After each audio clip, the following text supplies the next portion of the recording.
Welcome to Easy English by Eddie Singh, and today we are going to have a thorough discussion of the poem number 11 of English literature for Annie Gregory by William Butler Yeats. So, as we are going to discuss about, you can ask, sir, what is this poem for Annie Gregory by William Butler Yeats about? So what is this poem about? Well, this poem, for Annie Gregory by William Butler Yeats is about different perception of love and different views of love given by the people. Different people have different perception about love. Ask, sir, what? So what?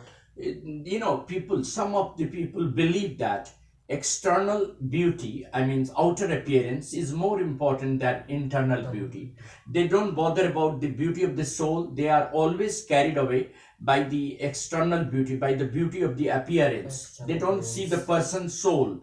But some of the people are there who believe that internal beauty is more important than outer appearance, So in this poem, we will find that this poem is just in the form of a dialogue between the speaker and Annie. It appears that someone, a friend of the girl Annie, is in conversation with Annie. And in the first stanza, there is a direct question, and the question is like that. The line is like that: "Never shall a young man thrown into despair by those great honey-colored ramparts at your ear."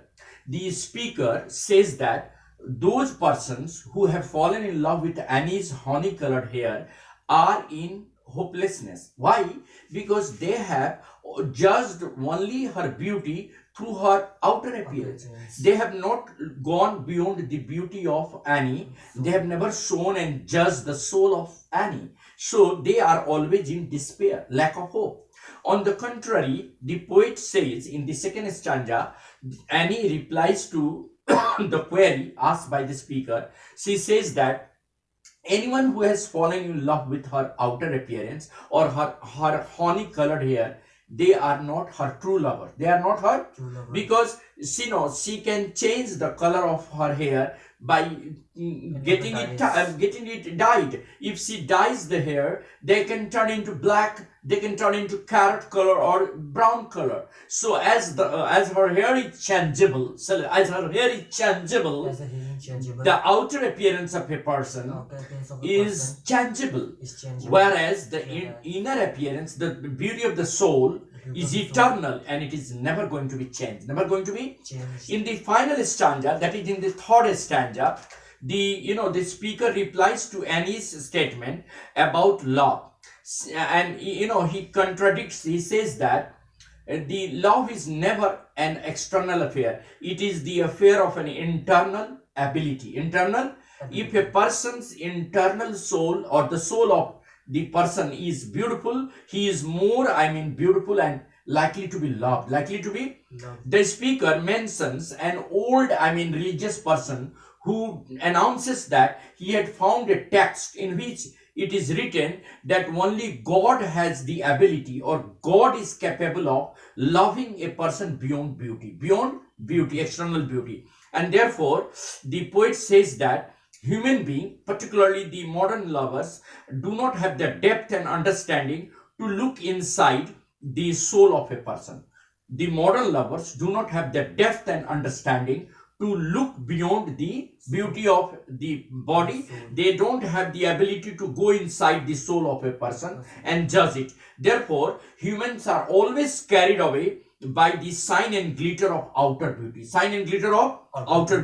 and they never care to know the person behind this beauty. And therefore the speaker concludes by saying that only God will love Annie by what she is, for what she is, not for her outer beauty, but for her inner beauty, but her beauty of the soul, and therefore the poet concludes by saying that anyone who has the real perception of love should never go by, or should never be carried by, external appearance. He will always go for the beauty of the soul of that person with whom he has fallen in love with.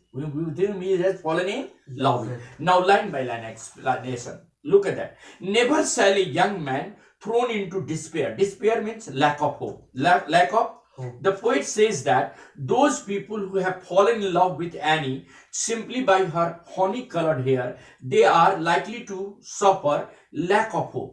Ask why, sir? So why so? Because they have not judged her through her soul, through the beauty of her soul. They have fallen in love of her honey colored hair. Honey colored, which is superficial, which is not eternal, which is not Eternal. love you for yourself.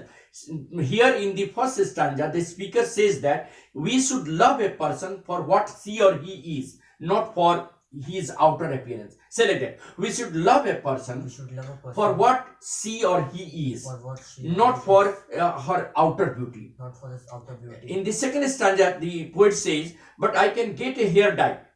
Now the second stanza, Annie is replying to the statement or to the statement given by the poet that she can change the color of her hair by simply dyeing it. Simply, Dying. she can change the hair color and make it black, brown, or carrot color simply by dyeing it. Simply by. Dying it. So, as her hair is changeable, as her hair is changeable, As again is changeable. our outer appearance Our outer is appearance deceptive and changeable. is deceptive. Whereas our inner beauty Our inner is beauty permanent and is eternal. eternal. And therefore, the yellow hair of the lady Annie is not the basis of judgment. Basis of Judgment. in the third stanza say, I heard an old man.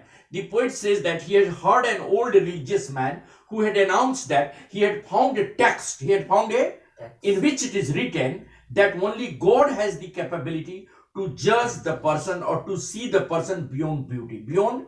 Therefore, he concludes by saying that only God can give Annie the real love. The real, Love. because he will judge her by her beauty of the soul, not by the beauty of her body. Thanks a lot. Thanks, we have